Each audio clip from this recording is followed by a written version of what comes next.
Olá pessoal, aqui quem fala é Michele Camargo. Estamos começando mais uma aula de mecânica dos fluidos da nossa série Fácil e Descomplicada, desmistificando a mecânica dos fluidos. Essa é a aula 7, onde nós falaremos sobre o Teorema de Stevens, que faz parte da parte de estática dos fluidos.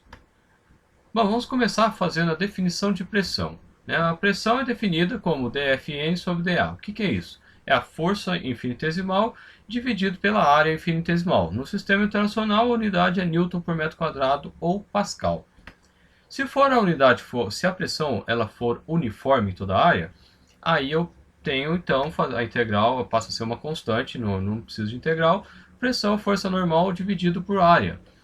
Fazendo aqui um exemplo, se eu tiver um reservatório grande e um pequeno, aplicar uma força de 100 newtons num reservatório, a área nesse exemplo aqui tem 10 centímetros quadrados, enquanto no menor, a mesma força, eu tenho 5 centímetros quadrados. O que acontece com a pressão? Nesse caso, a pressão 1 vai ser 10 newton por centímetro quadrado, enquanto a pressão 2 vai ser 20 newton por centímetro quadrado.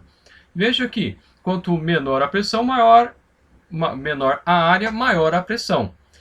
O oposto também, né? Se eu pensar em termos de força, quanto maior a área, maior vai ser a minha força por uma determinada pressão. Então esse é o princípio dos sistemas hidráulicos pneumáticos. Então se eu tenho uma determinada pressão, 10 bar, e disponível pela bomba hidráulica, eu tenho 10 bar, eu preciso de elevar uma determinada carga, eu vou ter pistões cada vez maiores para atender a essa necessidade. Veja uma diferença entre um guincho pequeno de carro convencional e um guincho que carrega carreta, né? Então são equipamentos bem mais complexos, maiores em termos do sistema hidráulico, justamente por conta dessa questão que a gente acabou de falar. Quanto maior a área, maior vai ser a força que ele consegue atuar.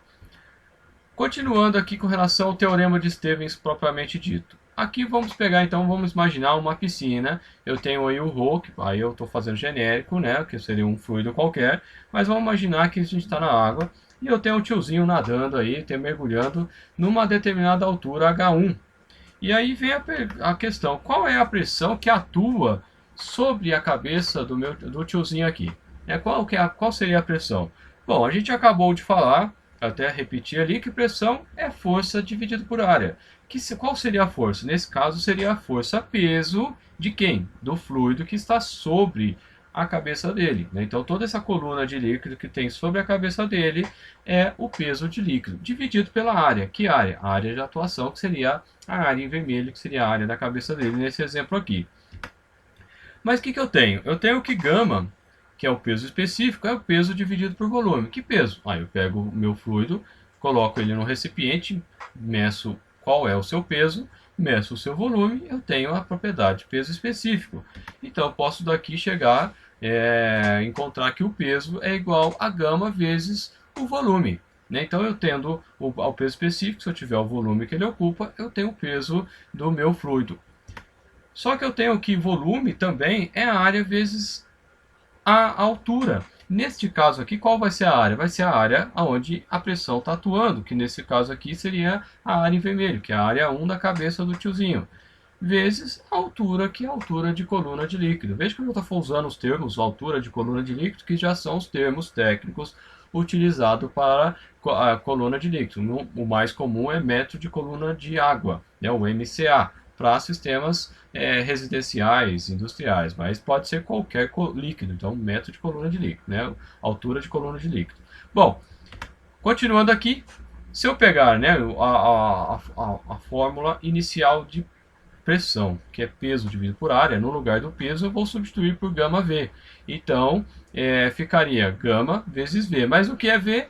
Área 1, H1. Então, P1 é igual a gama A1, área 1, H1, dividido pela área de aplicação, que vem da forma de pressão, que é o área 1. Como área é uma variável, nesse caso é um número finito, ou seja, diferente de zero, matematicamente eu posso fazer a conta A1 dividido por A1 é 1. Então ele some da fórmula, eu chego que a pressão então é gama H. A pressão em 1 é gama H1 ou ρg H1. Né? Então gama, a relação de gama é ρ vezes g. Né? Só essa relação que eu já coloquei também porque aparece em alguns livros. Então dependendo do livro, O Fox McDonald, por exemplo, ele usa o ρg. Já o Franco Brunetti, ele usa o gama. Então vai do livro que você está utilizando. Bom, vamos imaginar que o tiozinho continua nadando, né? Só que na horizontal. Mudou o H? Não. Então a pressão não muda. Então a pressão continua constante. Por que eu estou enfatizando isso aqui? Porque o que importa aqui, a gente acabou de ver, para a pressão estática, é somente a altura que eu tenho de coluna de líquido. Então, se ele está nadando na horizontal, não muda nada. Agora, se ele passar para uma outra posição mais abaixo, mais profunda, aí sim eu tenho um outro H2, né, um outro H, aí sim a pressão vai mudar. Então, P2 vai ser gama H2 ou ρg H2. E se eu quiser saber a diferença dos dois pontos, do ponto 1 e do ponto 2? Bom, aí é só subtrair um pelo outro. P2 menos P1, P2 que é o maior, vai ser igual a Y delta H, que é justamente a diferença de altura entre eles, ou ρg delta H. Bom, o que seria o teorema de Estevam? Vamos falar agora, né, em termos mais técnicos ou mais bonitos a expressão. Então, o Estevam diz o seguinte: a diferença de pressão entre dois pontos de um fluido é igual ao produto do peso específico de um fluido pela diferença de cota dos dois pontos. O que isso quer dizer? Quer dizer o que a gente acabou de falar na tela anterior. Pn, que é o que está na tela aqui, que é o exemplo do livro, menos Pm igual a gama H. Ou, se eu quiser falar agora em relação ao que a gente costuma falar aqui, que é em relação ao plano horizontal de referência, que nesse caso está numa determinada altura, mais para baixo, ele seria então Pn menos Pm igual a YZm menos Zn. Por que está invertido? Porque agora eu mudei minha referência, não é mais em cima, agora é embaixo. Só por causa disso. Ou, né, a outra forma, se eu quiser usar ao invés do gama, usar o ρ, seria ρg vezes ΔZ. Então, esse seria o teorema de Estevam. Se você for pegar o livro do Franco Brunetti, ele daqui ele parte e mostra que as pessoas são, né, se equivalem, não sei o que. Basicamente aquela expressão, o que eu acabei de falar é muito mais simples para entender no meu ponto de vista. Então, eu optei em fazer dessa forma e não dessa forma, não da forma como o Franco Brunetti, por exemplo, ele exemplifica. Bom, continuando, quais são os pontos importantes que eu tenho do teorema de Estevam? Alguns deles eu já falei. A diferença de pressão só importa a diferença de cotas, não importa a distância. Eu posso estar dentro do mesmo líquido a 10 km de distância. Se ele está no mesmo nível, a pressão é a mesma. Se ele está 1 metro abaixo, ele vai dar um pouquinho mais, com a pressão um pouquinho maior. Né? Então seria essa primeiro ponto importante da questão. A pressão dos pontos no mesmo nível, acabei de falar, também é igual. Né? Então isso acaba sendo intuitivo do desenvolvimento que nós fizemos. Se a pressão ela é correspondente a uma determinada altura de coluna de líquido, se eu estou na mesma altura, a pressão é a mesma. É intuitivo isso, não precisava nem colocar na verdade aqui. Né? E o formato do recipiente não importa. Também é até intuitivo. Mas vamos pegar e exemplifiquei, vamos imaginar que o tiozinho está na região A, ele vai estar numa pressão A. Se ele for para a região B, ele vai estar na pressão B. Se ele for mais abaixo, na posição C, pressão C maior que as anteriores. Se ele voltar para a posição A, ele volta para aquela pressão.